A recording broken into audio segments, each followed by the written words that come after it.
Hello and welcome to Careers Talks Live with Max from the Young Project at Trent Bridge Community Trust.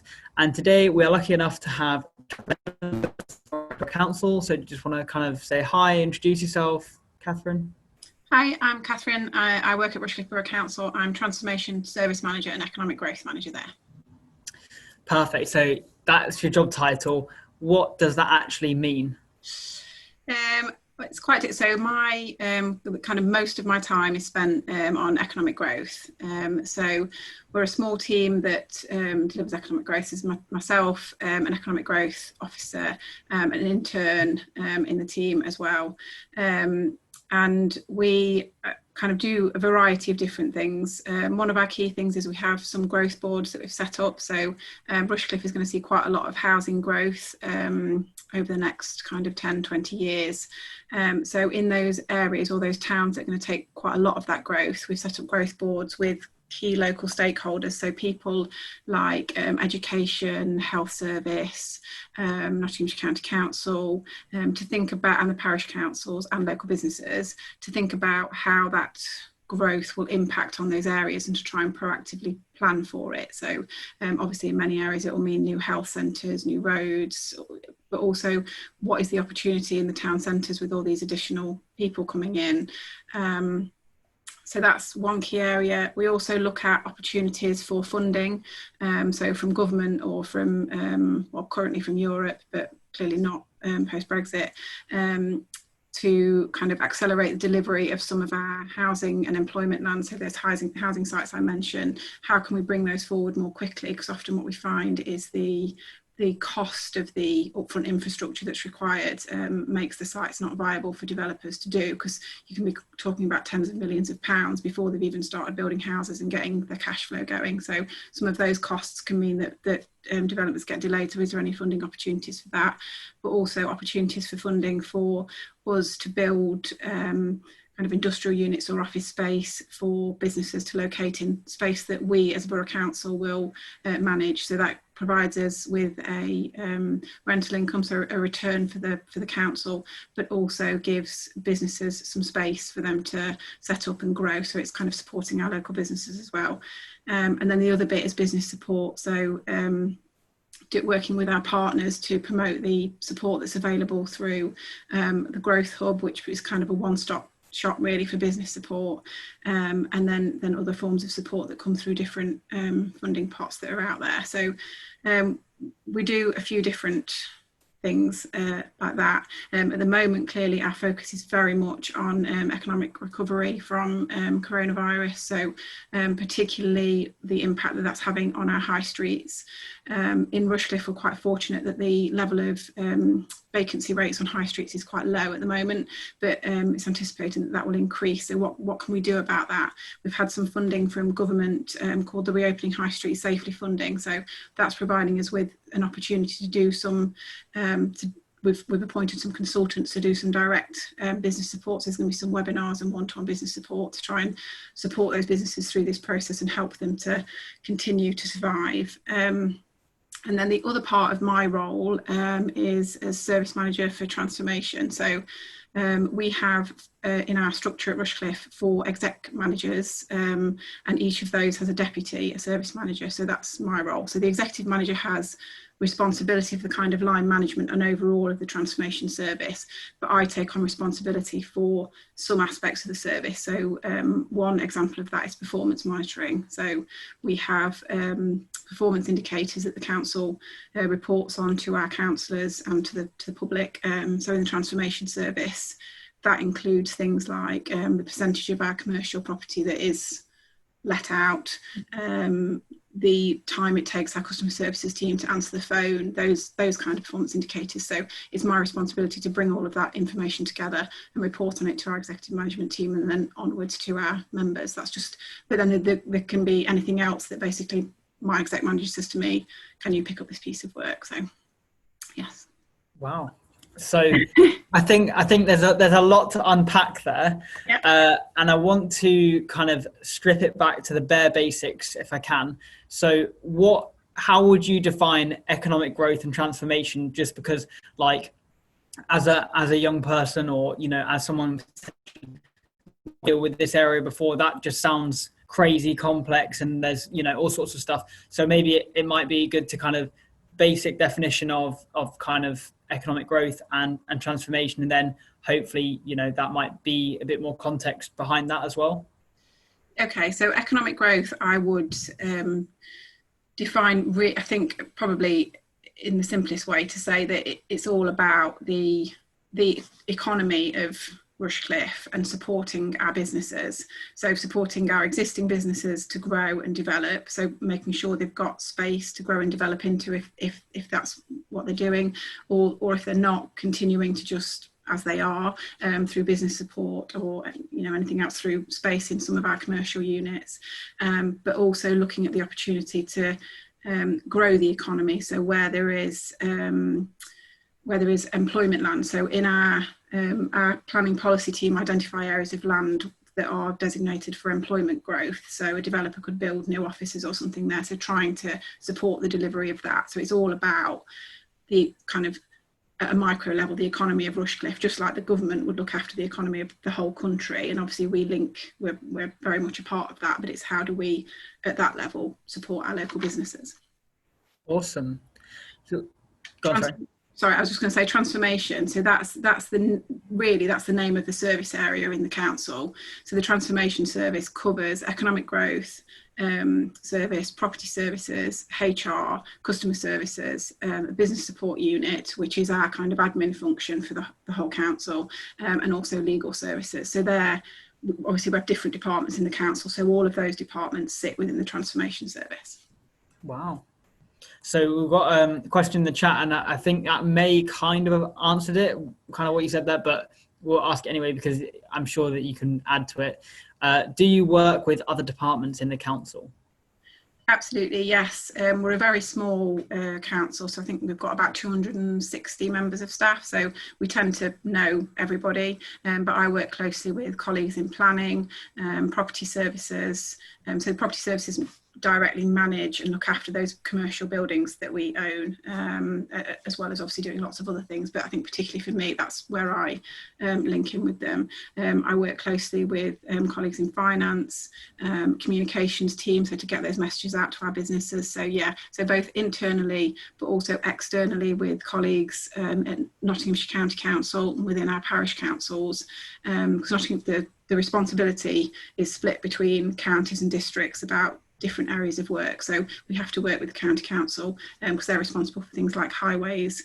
So we work alongside them on lots of different projects, and there are equivalents of my role in the other district councils across Nottinghamshire as well. So I work with them, so we kind of support each other and share best practice about what we're all doing. Yeah, and I think that's an important thing, isn't it? Because of the nature of your role, you have to be connected to so many different people because you're covering the whole borough and you're trying to kind of improve it and supporting it. You can't do that kind of by yourself. You have to work with like other people externally and internally to achieve that, don't you? Yeah, absolutely. And because we're such a small team as well, we need our colleagues to work alongside us on different things. So yeah. So I guess another interesting question would be, how did you get into your current role? Like, what was your kind of route in? Like, did you kind of, when you were younger, did you always suddenly wake up, have after a dream and think, oh, I'm going to be working economic growth and transformation, or how did that kind of work? So I went to university in Sheffield, and I did urban regeneration. So when I was at school and then at college, I loved geography, but for whatever reason at the time, I didn't want to do geography. I wanted to do something related to geography, but not geography. So I did urban regeneration, which was really interesting.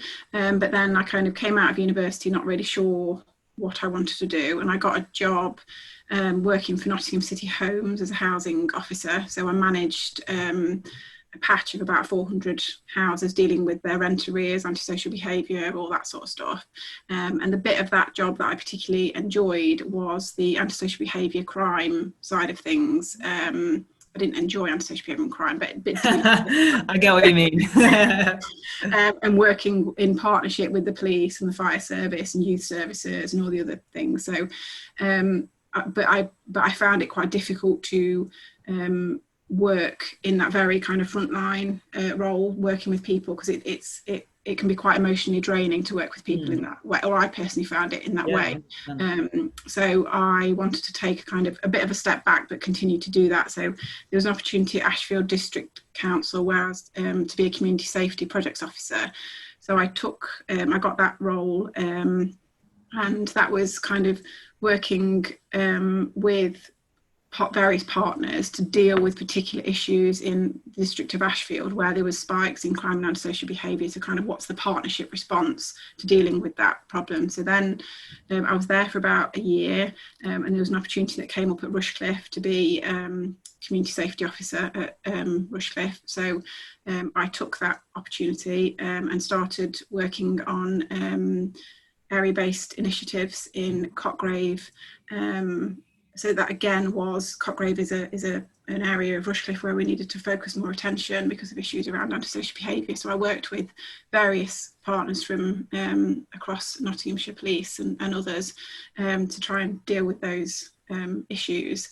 And then I think in 2008, when we kind of had the last recession, and our chief exec at the time wanted to set up a transformation service that would look at the way that the council delivers the services, and how we can save money and do things differently. So you kind of go around each service area and challenge them around some of those points. So I thought, I've been doing community safety for a couple of years, and I thought, well, I'll try for a bit of a change. I got that job. I did that for a couple of years, and then I got the opportunity to go and work in London at the District Councils Network. So District Councils Network is a member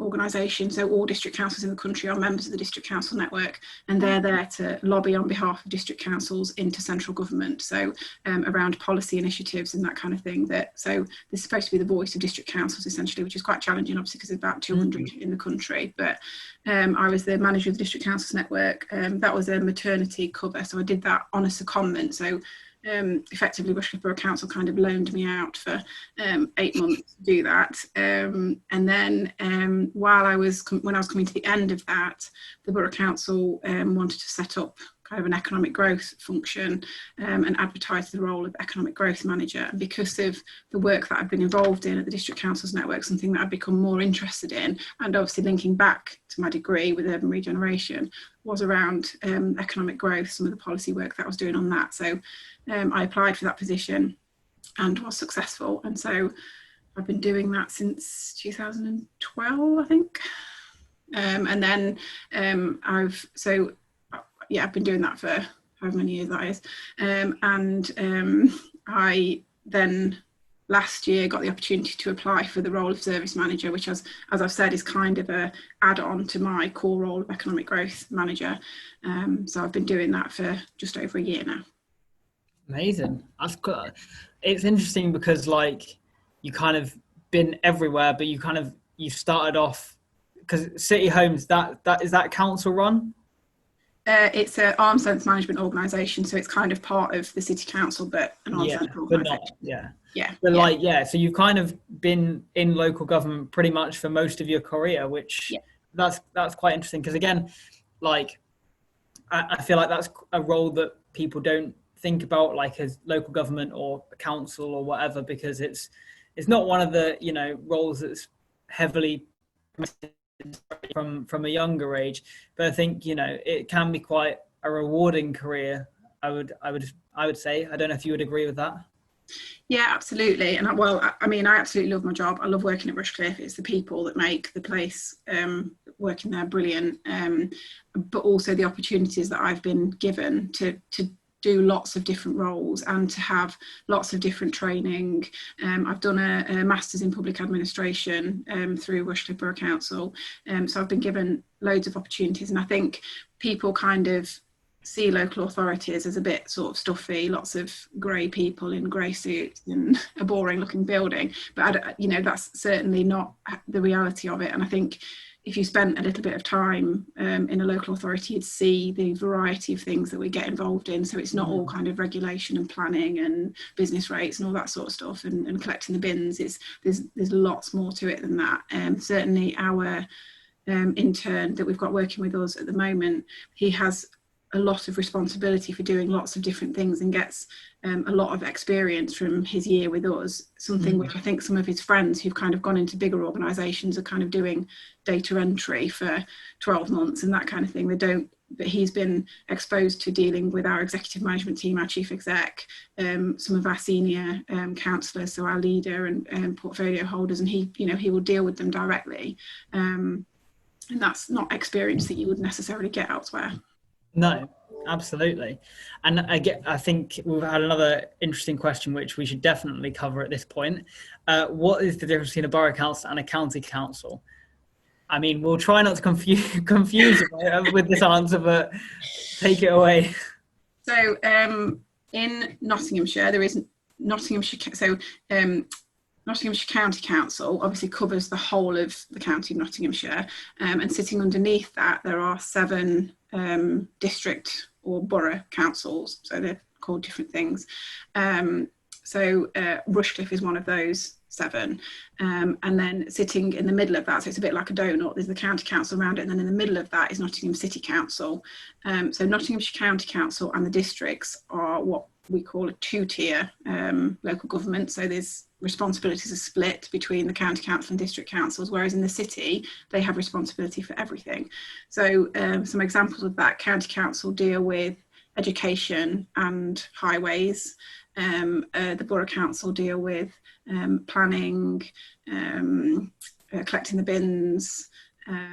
So it's just about where the responsibilities lie really for different areas of work. But there are areas where we both have teams. So there is an economic growth team that sits at the county council, and they obviously we work alongside them on lots of different projects, but their focus is across Nottinghamshire, so they tend to do things that are broader, and we focus on the kind of more Rushcliffe based things, because obviously some things like the road infrastructure makes sense that goes across the county, because, well, and beyond that, to be honest, because the roads don't just stop at the edge of Rushcliffe. So but local authority boundaries and geography, I'm sure, is only interesting to people who work in local government. But yeah, I mean, I'm going to try not to confuse you as well, but there's even more than that. You have parish councils as well, don't you? And further afield as well. But I guess the simplest way to put it would be basically it's just kind of the area that they cover. Like, as you said, the county council covers the widest area because it's the entire county. And then within that, there's smaller councils which will deal with everything on a more localized level to that particular area. So I think hopefully that answers your question and makes sense, and it's not confusing, because I would completely get if you were confused at that. But so do you have any kind of tips or advice for anyone wanting to get into this? What, sorry? Do you have any tips or advice for anyone wanting to get into this line of work? I suppose because I've kind of done lots of different things to get here, I don't really have a profession. I've learned through the experience that I've gained. Well, you're going to stop at profession? You don't have a profession? That's like, geez. No, I think, in the kind of traditional sense of the word, I don't have kind of a qualification that's automatically led me down a certain route. So I think I've been quite fortunate in that I've been able to kind of find my own way and see what's of interest to me and explore different things. So I think I would say my advice really would be keep an open mind, and don't beat yourself up too much about thinking, I need to know when I finish university exactly what I'm going to be doing, and the job that I go into is going to be my career for life. Because hopefully I've just demonstrated to you that even though I've stayed in local government for my entire career, I've done lots of different things and got lots of different experience, both on the front line and now kind of more behind the scenes in a more strategic role. So, whatever you go into, just, I suppose, take the opportunities that come your way if it's something that's of interest. And as you're working, think about what is it in this particular role that I find of particular interest, as I was talking about the community safety stuff. What do I like and what don't I like? And therefore, where do I need to develop myself to get to the next job and the next opportunity that might come along? So yeah, just keep an open mind and take opportunities as they come. And do you need a degree for this role, would you say? So I think it varies from local authority to local authority. So I think when I went for the economic growth manager's role, so at that level, we often have a degree as being something that is desirable and occasionally essential, depending on the role. Whilst my degree isn't necessarily, because my degree is like 20 years old now, not quite 20 years, but anyway. It's kind of, it's more about the experience that you gain often than, and particularly, so I've been working at Rushcliffe for a long time now, and I've built my reputation internally and externally with people. So it's also about that. But yes, sometimes when you get to a certain level, there is a sort of requirement for a degree, but often in a kind of job description, it can be something that is desirable rather than essential. So if you can demonstrate that you've got other similar experience that is to that same level, or other qualifications that are of a similar level, then don't let that put you off applying for something, I would say.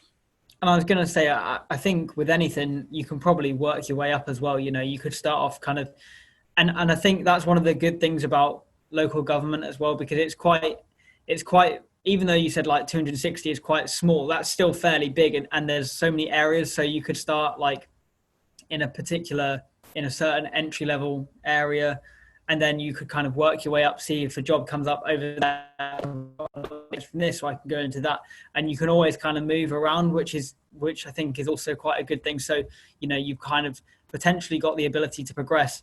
And the beauty is as well that, like, there's, as you said as well, there's other similar councils out there. So, you know, if there's not an opportunity that you're looking for here, then you could probably look at a different council, and there might be one there that you could look at for a similar kind of role. So I think that's another kind of big benefit too. And so another question is, what does a typical day look like for you? I mean, is there such thing? I mean, at the moment, a typical day looks like this, with me staring at my screen and talking to different people. I don't think there isn't really a typical day. I do spend, because of the nature of my role, as we've already talked about, I do spend a lot of time in meetings or at the moment like this, but obviously previously in person, talking about the different projects that we're working on and things like that. So I think a lot of my time is spent with other people, discussing projects and talking about things and planning and all that kind of thing. And then, you know, writing reports to cabinet and various meetings and that kind of thing. But I don't think there is a typical day. There's lots of different things going on all the time. We go out and about to onto our high street to meet some of our businesses sometimes. As Max will know, we have a business networking sessions that previously were in person and currently are being done like this. So yeah, there's lots of variety in my role, and lots of different things that challenge me every day, and I enjoy that. I thrive on that, so that's a great thing. Awesome. So what would you say was like the biggest factor that's helped you in your career so far? I think I would say probably my willingness to help, to get involved in things, kind of putting myself forward and saying, you know, can I help with this? Can I do that? Can I get involved in things? Particularly since I've been at Rushcliffe, kind of getting involved in kind of projects that aren't necessarily just in my particular area, are cutting across the whole organisation. So the sort of corporate projects that mean that you get seen by senior management and by our councillors, and you get seen as somebody who's doing something and being proactive and being helpful and delivers and does a good job. So I think being a doer has helped me. So showing initiative and being keen and enthusiastic are probably the things that have helped me the most. Yeah, brilliant. You know what, I always say to people that I think that's the thing that makes people stand out the most, because like you can't teach that. It's Yeah. something that kind of comes from within you. I think you either have it or you don't. I mean, sure, you can fake it, but I think you can only fake it for so long. So, I mean, and again, I think that also comes from doing things that you enjoy as well, doesn't it? Yeah, absolutely. And I think Yeah, I'll often sit in a meeting and we'll be talking about something, and I'll sit there and I'll say, oh, I'll do that. I'll take that on. And then afterwards, I often think, oh, I wish I hadn't said that. I'm already really busy. But it's because, you know, you want something to get delivered and you want to be part of it, and you want to help shape it. So that's the busiest people are always like that, aren't they? yeah, absolutely. And so, kind of on the flip side of that, what was like the biggest obstacle that you faced in your career, and like how did you kind of overcome that? Because you know, there's no, well, there's very rarely such thing as like a perfect career pathway where, you know, job to job to job, blah blah blah, all the way up. Suddenly, I'm CEO. Just give me a few years, Max. Yeah. No, I think probably confidence in myself would be the biggest barrier for me. I think I'm a naturally more introverted person, so I sometimes find it challenging to kind of put myself out there. So if somebody said to me, Catherine, can you come and do this presentation to this group of 100 people, I'd think, oh, that's really scary for me. So then going into an interview situation or anything like that, I find really daunting. But I think the way that I've kind of got around that, and I don't think I'll ever get fully over that. I still get nervous when I have to do presentations. I do them more regularly now, but I'm still nervous. Is to kind of know what I'm talking about. I know that sounds a bit obvious, but Yeah. I get my confidence from to having the time to understand what I'm presenting, and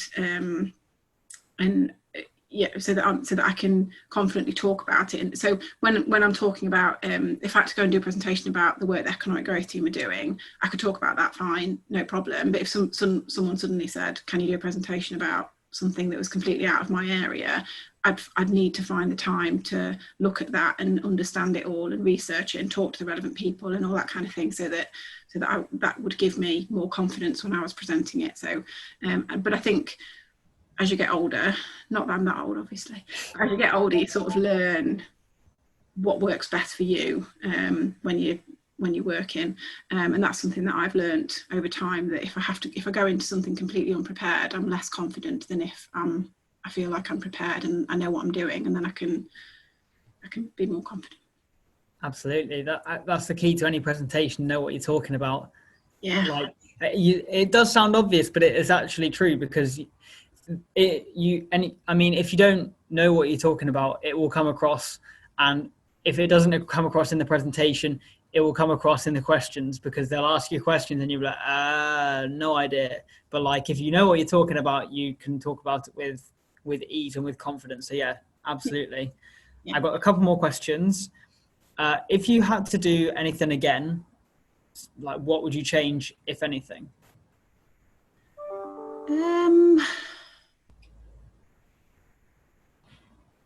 I don't think I would change anything. I think I've learned from all of the different roles that I've done over the years. I've taken something from all of them. I think I might have changed the degree that I did, and I might have actually gone. If I was doing it again, I would probably do geography, because that would give me a wider kind of a wider base of skills, really, and I might have found it more interesting than I did urban regeneration at the time. But other than that, my other thing was when I did my masters, I was pregnant and then had a young baby. So I think doing a master's and having a full-time job and having a small child was challenging. So I might have chosen to try and do that sooner in my career, but that just happened to be when the opportunity arose. Wow, yeah. I don't know how you managed to split your time between all of those priorities. It must have been a challenge. So yeah, I've got one last question for you, and then obviously if anyone's got any questions, then by all means put them in and we'll get them answered. But what's the most important lesson in your career? Sorry, you broke up then. What's the most important lesson that you've learned so far in your career? I would say be yourself. I think be authentic, be you. I think when I like, because I work with a lot of different people, I like to connect with people and feel like I have a relationship with them.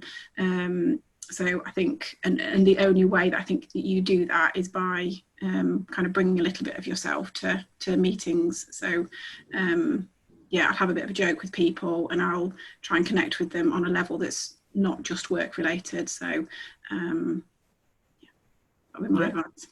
Yeah, perfect. Short and sweet, to the point. That's great. So yeah, thank you very much for watching, and thank you to Catherine for giving up her time. Really, really appreciate that. So make sure that you check out the links in the descriptions to follow all of our social channels. Also the link for any future episodes and the sign up link. And yeah, leave the video a like if you enjoyed, and see you next one.